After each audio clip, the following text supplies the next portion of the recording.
पंजाब केसरी में आप सबका स्वागत है। मैं हूं चंद्रशेखर धरनी। बीजेपी के प्रवक्ता प्रवीण अत्रे हमारे साथ मौजूद है, बातचीत करेंगे। प्रवीण जी, जिस प्रकार से अमित शाह जी की रैली 18 तारीख को सिरसा में, किस प्रकार से लोकसभा चुनावों का आगाज है क्या ये? नहीं, देखिए ऐसा है कि 30 मई से लेकर 30 जून तक भारतीय जनता पार्टी माननीय प्रधानमंत्री नरेंद्र मोदी जी के जो 9 साल का कार्यकाल पूरा हुआ है उस उपलक्ष्य में एक महा जनसंपर्क अभियान शुरू किया हुआ है जो चलना है 30 मई से 30 जून तक। उस अभियान के तहत हर लोकसभा क्षेत्र में एक रैली होगी। जिस तरह से सिरसा के अंदर माननीय गृह मंत्री जी अमित शाह जी आ रहे हैं रैली में, इस तरह से जो बाकी लोकसभा क्षेत्र हैं उनमें भी केंद्रीय मंत्री आ रहे हैं। सिरसा रैली का जो चर्चा ज़्यादा है उसका कारण है क्योंकि देश के गृह मंत्री अमित शाह जी उस रैली के अंदर बतौर मुख्य अतिथि शिरकत करेंगे, उनका भाषण होगा, तो स्वाभाविक है चर्चा ज़्यादा होती है। राजनीतिक रूप से सिरसा जो है चौटाला परिवार का गढ़ रहा है। पूर्व मुख्यमंत्री ओम प्रकाश चौटाला, जिनके साथ आप भी INLD में काफ़ी लंबा टाइम रहे हैं, उनका गढ़ है।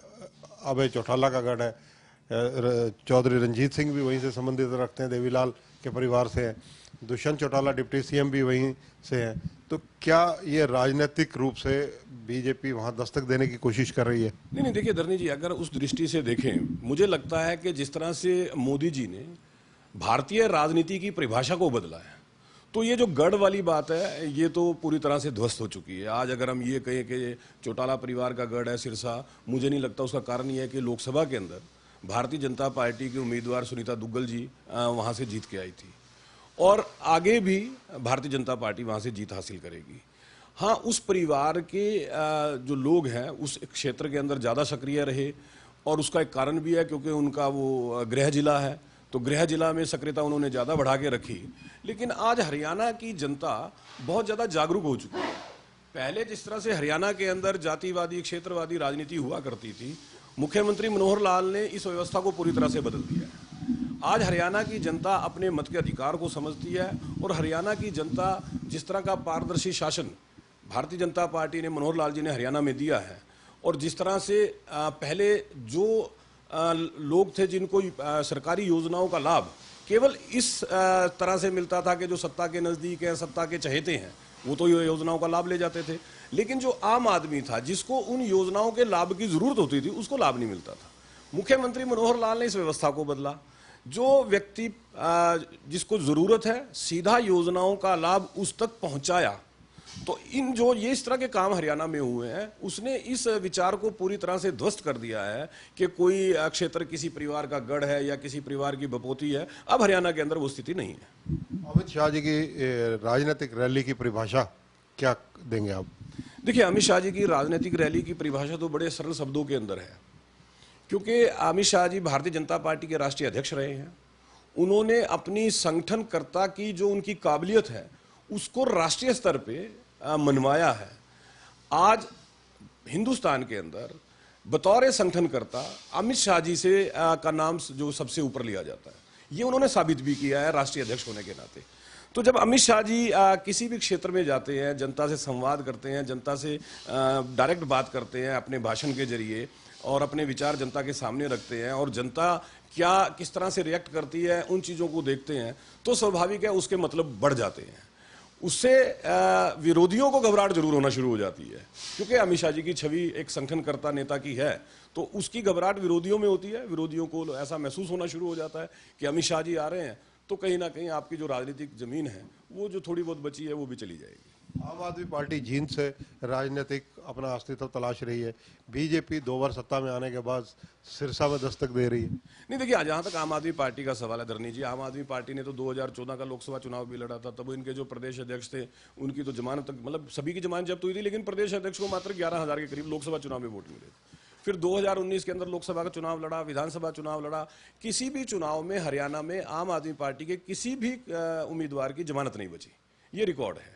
तो क्योंकि उसका कारण है हरियाणा की जनता राजनीतिक रूप से बहुत जागरूक है। हरियाणा की जनता की राजनीतिक जागरूकता का उदाहरण तो राष्ट्रीय स्तर पे चर्चाओं में दिया जाता है। तो यहाँ पे जो आदमी झूठ की राजनीति करने का प्रयास करेगा उसकी राजनीति यहाँ नहीं चलती। इसीलिए आम आदमी पार्टी की राजनीति को हरियाणा की जनता ने पहले दिन से नकार दिया था, क्योंकि अरविंद केजरीवाल फकत झूठ की राजनीति करते हैं और वो तो साबित भी हो चुका है। मतलब कई बार इस तरह की चीजें सामने आई हैं कि वो झूठ के अलावा कुछ बोलते नहीं है। तो हरियाणा में तो उनकी दाल गलने वाली नहीं है। लेकिन जहां तक भारतीय जनता पार्टी की बात है, देखिए भारतीय जनता पार्टी ने जैसी सत्ता में आई अपने काम से ये साबित किया है कि ये सरकार आम आदमी की सरकार है। जिस तरह से मुख्यमंत्री मनोहर लाल ने उदाहरण के तौर पे नगर दर्शन पोर्टल एक शुरू किया, एक ग्राम दर्शन पोर्टल शुरू किया। अब वो पोर्टल क्या है कि जो आम आदमी है वो अपनी डिमांड सीधा मुख्यमंत्री तक पहुंचा सकता है। आम आदमी की कोई डिमांड है, कोई वो काम करवाना चाहता है या उसके क्षेत्र के अंदर कोई समस्या है, वो सीधा इन पोर्टल के जरिए मुख्यमंत्री तक पहुंचा सकता है और उस पर काम होता है। अभी 2 दिन पहले ही बाकायदा जो नगर दर्शन पोर्टल और ग्राम दर्शन पोर्टल में माननीय मुख्यमंत्री जी की बैठक भी हुई अधिकारियों के साथ कि लोगों ने उस पर क्या क्या अपनी डिमांड भेजी है, क्या क्या समस्या है, उसका तुरंत समाधान हो, इसके ऊपर अभी बैठक होकर हटी है। तो जिस सरकार ने, जिस राजनीतिक दल ने सरकार को आम आदमी की सरकार बना दिया, स्वाभाविक है जनता उसको पसंद करती है। इसीलिए हरियाणा में 8.5 साल के बाद भी अगर आप देखेंगे धरनी जी, मुख्यमंत्री मनोहर लाल की प्रो इनकम्बेंसी है। आमतौर पे जो कोई व्यक्ति इतने लंबा समय सत्ता में रहता है तो एंटी इनकम्बेंसी शुरू हो जाती है। आप राष्ट्रीय स्तर पे बात कीजिए, मोदी जी को देखिए, 9 साल के बाद भी प्रो इनकम्बेंसी है। जितने अंतर्राष्ट्रीय सर्वे आए हैं सब में माननीय मोदी जी की जो एक्सेप्टेबिलिटी है उसका ग्राफ बढ़ता दिखाई देता है। इसी तरह से मुख्यमंत्री मनोहर लाल जो है 8.5 साल में बजाय कोई एंटी इनकम्बेंसी होने के, उनके लिए प्रो इनकम्बेंसी हरियाणा प्रदेश में नजर आती है। उसका कारण है उनकी कार्यशैली। कांग्रेस और बीजेपी प्रमुख मुकाबला अगर देखा जाए, लोगों का मानना है कि इन्हीं राजनीतिक दलों में रहने वाला अगले चुनावों में, लोकसभा हो या विधानसभा, जाट और नॉन जाट, इसके बीच में मैच चलता है। जाट नॉन जाट में वोटों का वर्गीकरण ज़्यादा होता है। ऐसी स्थिति के अंदर कांग्रेस, क्योंकि वो भी सिरसा जैसी बेल्ट में नजर रखती है, और बीजेपी सिरसा जो जाट बहुल्य के क्षेत्र है वहाँ दस्तक दे रही है। देखिए ऐसा है, ये जो जाट और नॉन जाट की राजनीति है, ये जाट और नॉन जाट की राजनीति जो है ये भूपेंद्र सिंह हुड्डा ने शुरू की। आपको याद होगा भूपेंद्र सिंह हुड्डा जब मुख्यमंत्री थे उन्होंने बाकायदा सार्वजनिक रूप से ये बात कही थी कि मैं जाट पहले हूँ, मुख्यमंत्री बाद में हूँ। लगभग यही बात इंडियन नेशनल लोकदल की तरफ से भी आई थी कि जाट पहले हूं, मुख्यमंत्री बाद में हूं।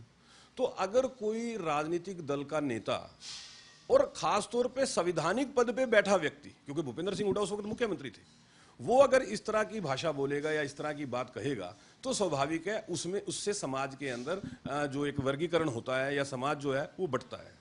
और ये बांटा इन लोगों ने। लेकिन जब इसका रिएक्शन होना शुरू हुआ तब इनको तकलीफ होनी शुरू हुई, क्योंकि इनको ये बात का, मुझे ऐसा लगता है कि हुड्डा साहब को शायद एहसास ही नहीं होगा कि जो बात आप बोलने जा रहे हो या जो आपके मन के भाव है या जो आपकी सोच है ये आपको भविष्य में मुख्यमंत्री नहीं बनने देगी। हमारे पास ऐसे कई उदाहरण हैं धरनी जी। अगर किसी व्यक्ति ने एक जात की राजनीति की, वो गांव का सरपंच नहीं बन सकता, मुख्यमंत्री तो बहुत दूर की बात है। और हुड्डा साहब ने ये किया, मुख्यमंत्री रहते हुए उन्होंने जिस तरह की बात कही उसका नतीजा आज तक भुगत रहे, और भविष्य में भी मुख्यमंत्री नहीं बन सकते हुड्डा साहब, भूल जाए। क्योंकि जब आप किसी समाज को देखिए, कांग्रेस ने राष्ट्रीय स्तर पे क्या किया था आपको याद होगा, डॉक्टर मनमोहन सिंह ने जो अपने भाषण में कहा था कि देश के संसाधनों पे मुसलमानों का पहला अधिकार है, उसका नतीजा क्या हुआ? आज कांग्रेस जो है लोकसभा में नेता प्रतिपक्ष का दर्जा भी प्राप्त करने वाली पार्टी नहीं रही। वही स्थिति है हरियाणा में है कांग्रेस की, क्योंकि हुड्डा साहब ने जो कहा और हुड्डा साहब के जो भाव हैं, और हुड्डा साहब ने अपने काम में वो चीजें दिखाई भी, एक क्षेत्र तक सीमित हो गए, एक वर्ग विशेष तक सीमित हो गए, तो स्वाभाविक है दूसरे वर्ग को तो गुस्सा आएगा। वो गुस्सा फिर कहां दिखता है? वोट के जरिए दिखता है, और ये इन्होंने किया, नतीजा भुगत रहे। धन्यवाद। तो ये है प्रवीण अत्रे, बीजेपी के प्रवक्ता है। इनका कहना है कि अमित शाह जो सिरसा में कार्यक्रम करने जा रहे हैं, वो जो प्रधानमंत्री का 9 वर्ष का कार्यकाल है उसको लेकर 1 महीने में जो कार्यक्रम रखे गए उसी कड़ी के तहत यहाँ पर आ रहे हैं। और अमित शाह का आना अपने आप में एक राजनीतिक रूप से जहाँ सरकार को मजबूती प्रदान करेगा, वहीं कहीं ना कहीं बीजेपी को भी काफ़ी मजबूती प्रदान करेगा, क्योंकि सिरसा जो है हमेशा ज़्यादातर बीजेपी के प्रभाव से मुक्त रहा है। बीजेपी के सांसद सुनीता दुग्गल वहाँ से अवश्य है, लेकिन प्रवीण अत्रे का मानना है कि बीजेपी जातिवाद की राजनीति नहीं करती और सभी दलों को, सभी धर्मों को साथ लेकर चलती है। कैमरामैन संजय सिंह के साथ चंद्रशेखर धरनी, पंजाब केसरी टीवी, चंडीगढ़। हमसे जुड़े रहने के लिए हमारे YouTube चैनल को सब्सक्राइब करें और नई वीडियो की नोटिफिकेशन के लिए बेल आइकॉन को दबाएं। अगर आप ये वीडियो Facebook पर देख रहे हैं तो लाइक जरूर करें और ज्यादा से ज्यादा शेयर करें। धन्यवाद।